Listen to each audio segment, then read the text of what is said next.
दोस्तों, Harvard university के professor और साइंटिस्ट एवी लोएब ने हाल ही में दुनिया भर के वैज्ञानिकों से पूछा कि आखिरकार दुनिया कब तक रहेगी, इंसानों की कौम कब तक जीवित रहेगी, धरती के खत्म होने या इंसानों के खत्म होने की तारीख क्या होगी, क्योंकि उन्हें लगता है साइंटिस्ट सही दिशा में काम नहीं कर रहे हैं।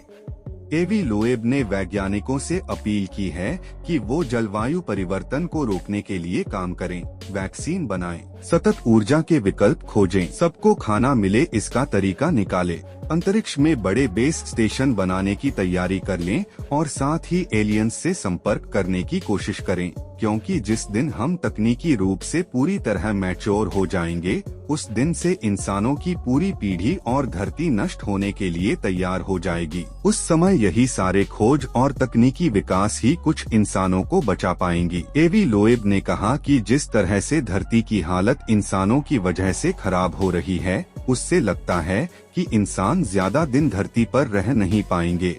कुछ सदियों में धरती की हालत इतनी खराब हो जाएगी कि लोगों को स्पेस में जाकर रहना पड़ेगा। सबसे बड़ा खतरा तकनीकी आपदा का है।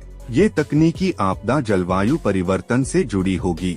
इसके अलावा दो बड़े खतरे हैं, इंसानों द्वारा विकसित महामारी और देशों के बीच युद्ध। इन सब को लेकर सकारात्मक रूप से काम नहीं किया गया तो इंसानों को धरती खुद खत्म कर देगी या फिर वह अपने आप को नष्ट कर देगी। ये भी हो सकता है कि इंसानी गतिविधियों की वजह से धरती पर इतना अत्याचार हो कि वह खुद ही नष्ट होने लगे। एवी लोएब ने कहा कि इंसान उन खतरों से खुद को नहीं बचा पाते जिससे वो पहले कभी न टकराए हों, जैसे जलवायु परिवर्तन। इसकी वजह से लगातार अलग अलग देशों में मौसम परिवर्तन हो रहा है, ग्लेशियर पिघल रहे हैं, समुद्री जलस्तर बढ़ रहा है और सैकड़ों सालों से सोए हुए ज्वालामुखी फिर से आग उगलने लगे हैं।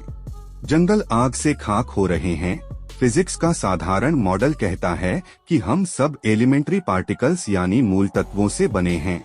इनमें अलग से कुछ नहीं जोड़ा गया है, इसलिए प्रकृति के नियमों के आधार पर हमें मौलिक स्तर पर इनसे छेड़छाड़ करने का कोई अधिकार नहीं है, क्योंकि सभी मूल तत्व फिजिक्स के नियमों के तहत आपस में संबंध बनाते या बिगाड़ते हैं। अगर इनसे छेड़छाड़ की आजादी मिलती है तो इससे नुकसान ही होगा। एवी ने कहा कि इंसान और उनकी जटिल शारीरिक संरचना निजी तौर पर किसी भी आपदा की भविष्यवाणी नहीं कर सकती, क्योंकि यही हमारे मानव सभ्यता की किस्मत है। इसे इतिहास में इसी तरह से गढ़ा गया है। इंसान की सभ्यता कब तक रहेगी, ये भविष्य में होने वाले तकनीकी विकास पर निर्भर करता है। वैसे भी इंसान खुद ही अपना शिकार कर डालेंगे, क्योंकि सूरज से पहले भी कई ग्रह बने हैं। हो सकता है कि कई ग्रह ऐसे हो जहां पर जीव रहते हों, उनके पास भी तकनीकी सभ्यता हो। ये भी हो सकता है कि वो तकनीकी सभ्यता को अपनी पारंपरिक और प्राचीन सभ्यता के साथ मिलाकर चल रहे हों, ताकि तकनीकी सभ्यता के चक्कर में खुद की पहचान न खो जाए। जब रेडियोएक्टिव एटम धीरे धीरे खत्म हो सकता है तो अन्य जीवन देने वाले एटम क्यों नहीं खत्म हो सकते। इंसान को फिलहाल अंतरिक्ष की प्राचीनता की स्टडी करनी चाहिए, उन्हें मृत तकनीकी सभ्यताओं की खोज करनी चाहिए। यह पता करना चाहिए कि ये सभ्यताएं कैसे खत्म हुई, कहीं ऐसी ही हालत इंसानों के साथ न हो। लेकिन इंसान अपने जीने का रास्ता निकाल लेता है, इसलिए हो सकता है कि भविष्य में इंसान अंतरिक्ष में जाकर खुद को बचाने में कामयाब हो जाए, लेकिन कठिनाइयाँ वहाँ भी कम नहीं है। आखिरकार स्पेस स्टेशन बनाएंगे तो किसी न किसी ग्रह के आसपास ही, जिसकी कोई गुरुत्वाकर्षण शक्ति हो। बिना ग्रेविटी वाले ग्रह के स्पेस स्टेशन का मतलब नहीं रहता, या फिर आप अंतरिक्ष में स्टेशन बनाकर उसे अनंत यात्रा के लिए छोड़ दीजिए। यानी धरती खत्म होगी तो उसकी ग्रेविटी भी खत्म हो जाएगी। ऐसे में इंसान इसकी ग्रेविटी का उपयोग करके अंतरिक्ष में लटके नहीं रह पाएंगे। एवी लोएब ने कहा कि मान लीजिए इंसान धरती को छोड़कर मंगल ग्रह पर जाने की बात करता है, हो सकता है अगले 6 से 7 दशकों में पहुंचकर वहां अपना घर भी बना ले, लेकिन कितने लोग मंगल पर जा पाएंगे? क्या इतना पैसा वो खर्च कर पाएंगे?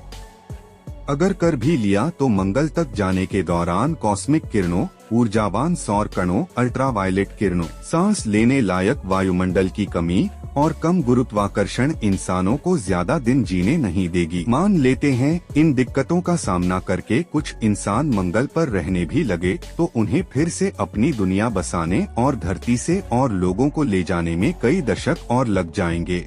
हालांकि मंगल पर जाकर रहने से एक बड़ा फायदा ये होगा कि हम वहां से अन्य रहने योग्य ग्रहों की खोज कर पाएंगे, यानी टेराफॉर्म्ड प्लैनेट्स खोजे जा सकेंगे। हो सकता है कि लोग ये सवाल भी पूछे कि अंतरिक्ष मिशन पर करोड़ों रुपयों का खर्च क्यों किया जाए, उन पैसों का उपयोग धरती पर रह रहे लोगों की भलाई में किया जाए। एवी लोएब ने इस प्रश्न का जवाब देते हुए कहा कि अपने छोटे से कैंपस में रहकर खत्म होने से बेहतर है कि आप दुनिया के अलग अलग रहवासी इलाकों की खोज करें। धरती पर भी और अंतरिक्ष में भी ऐसे सवाल हर तकनीकी विकास से पहले किए जाते हैं।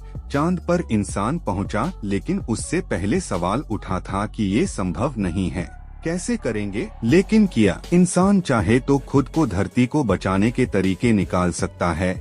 एवी लोएब ने कहा, हमारी पहली जरूरत है स्थानीय समस्याओं को खत्म करना, लेकिन साथ ही हमें नए आयाम खोजने भी होंगे। नई तकनीक विकसित करनी होगी जो ह्यूमैनिटी को बचा सके। इंसानों को आपसी मतभेद भुलाकर धरती को और खुद को बचाने के लिए काम करना होगा। इससे कुछ सदी जीने के लिए और मिल जाएगी, नहीं तो समय से पहले इंसान और धरती दोनों खत्म हो जाएंगे। हमें स्थानीय के साथ साथ वैश्विक समस्याओं को भी निपटाना होगा, क्योंकि ऑस्कर वाइल्ड ने कहा था कि हम सभी गटर में रह रहे हैं, लेकिन हम में से कुछ सितारों की ओर भी देखते हैं। इसलिए हम में से ज्यादा लोगों को सितारों की ओर देखना होगा। हमें उसके लिए प्रयास करना होगा ताकि इंसानियत और धरती दोनों को बचाया जा सके। वैसे दोस्तों, आप लोगों का इसके बारे में क्या राय है, मुझे कमेंट में जरूर बताएं और वीडियो को एक लाइक जरूर करें। और हाँ, हम फिर मिलेंगे ऐसी ही मजेदार वीडियो में। तब तक के लिए जय हिंद, जय भारत।